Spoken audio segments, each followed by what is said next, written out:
Pinuri ng mga netizen si Jay Manalo, ang kapatid ng viral na pulis na si Julius Manalo. Ilan kasi sa mga interview ay hindi napigilang mabanggit ni Julius ang kanyang kuya na si Jay, although half-brother niya ito. Kaya naman sa kanyang kwento ay sinabi ni Julius na nagpapasalamat siya sa kabutihan ng kanyang kuya na ito nga ay tumulong upang makapag-aral siya sa high school at matapos ito. Ngayon ay isa ng ganap na pulis si Julius. Ayon na rin sa kwento ng mga netizen, sila mismo ang nagpapatunay na mabait talagang tao si Jay Manalo na hindi nga pinabayaan ng kanyang pamilya despite sa mapait na nakaraan ng nasabing aktor.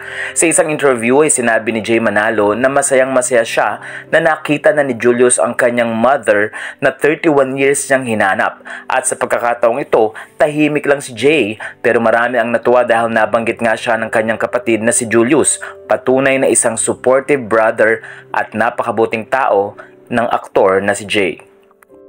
Dagdag pa ng mga taong nakakakilala kay Jay Manalo at Julius, pinag-aral ni Jay Manalo ang kanyang kapatid sa San Sebastian High School.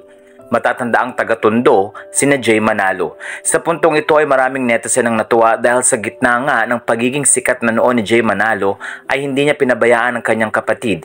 Hindi man natapos ni Jay Manalo ang kursong criminology dahil na-focus na nga ito sa pagtatrabaho, pero tinapos naman din ng kanyang kapatid na si Julius ang kursong criminology at dinedicate nga ito sa kanyang mahal sa buhay.